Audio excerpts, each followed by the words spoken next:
શેનું પ્રતીક છે? શીતળતાનું. હા કે ના? હા. આપણે સૂર્યને જોઈ શકીએ, બપોરનો સૂર્ય હોય એને જોઈ શકીએ. તેમ છતાં આપણા માથા ઉપર શું હોય? સૂર્ય હોય, ગુસ્સો હોય. આપણે પૂનમના ચંદ્ર આપણને ખૂબ જોવો ગમે, તેમ છતાંય તે આપણા માથા ઉપર શીતળતા હોય નહીં. અને હું એવું માનું છું કે બહેનોને એટલો બધો ગુસ્સો ન આવે જેટલો ભાઈઓને આવે. માનો છો એવું? હા કે ના? ભાઈઓને વધારે ગુસ્સો આવે, હા કે ના? કઈ ના પાડી છે ઘરેથી કે વધારે બોલવાનું નહીં એમ? સામૂહમાં બોલે હે, ખબર જ ન હોય અહીંયા કોણ ક્યારે હું બોલ્યું એ.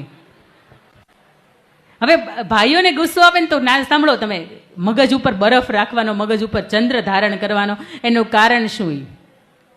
શિવજી તાંડવ કરતા હતા, એને ખૂબ અચાનક ગુસ્સો આવી ગયો હતો. ત્યારે એને માથા ઉપર ચંદ્ર ધારણ કર્યો હતો ને ચંદ્ર પ્રભાવ એને આપ્યો કે હવે ગુસ્સો નથી કર્યા જેવો. એક ભાઈ હતા, એ સવારમાં ટિફિન લઈને ગયા ઓફિસે. ટિફિન લઈને ઓફિસે જ જવાય. બપોરે શાક ખારું નીકળ્યું. સમજો, જો એ ભાઈએ બપોરે ફોન કર્યો હોત, એક તો શાક તો સવાર બગડ્યું જ તું, બપોરે ભાઈનો મગજ ને ખાવાનું બગડ્યું, અને જો એને સમયે એણે ફોન કર્યો તો સાંજે બધું બગડત. થાય ને? હા. પણ એ બપોરે સમયે ફોન ન કરતા એક દિવસ શાક ખારું હતું ને, સંભારો રોટલી ને છાશ ખાઈ લીધું હતું, અને સાંજે ઘરે આવીને એમ કે પેલું શાક મને એકને જ ખારું લાગ્યું હતું, તને લાગ્યું હતું. કાંઈ ન થાય, હે, તકલીફ ન થાય. પણ જો તમે પહેલો રસ્તો લીધો હોય ને તો ઘરે બધુંય બગડે. શાક બગડે, તમારો મગજ બગડે, ને ઘર પરિવારના જેટલા પણ બીજા હોય ને બધા, એની સાથે સંબંધય બગડે. હવે કાલથી કે ટિફિન જ નહીં બનાવી દો. પછી બીજા એક ભાઈ હતા, એની ઘર મહેમાન આવ્યા અને દાળ ભાત શાક રોટલી સરસ બનાવ્યું, બેન પીરસવા આવ્યા. એટલે હળવેક દઈને આમ દાળ મૂકતા હતા ને ભાઈના થાળીની અંદર, તો 2 ટીપા દાળ હતી એ રોટલીની અંદર પડી ગઈ. આમ સામું જોયું, કંઈ બોલ્યા નહીં. મહેમાન ગયા ને, તને ખબર નથી પડતી હું એવી રોટલી ખાઉં નહીં, મને રોટલી ગરમા ગરમ જોઈએ, અને એવી દાળ પડી ગઈ, મારે દાળથી પલ્લેલી રોટલી ખાવાની. એટલે પેલા બેનથી વળી રેવાયું નહીં, તો બોલી ગયા, પેટની અંદર બધું જઈને ભેગું જ થવાનું છે ને.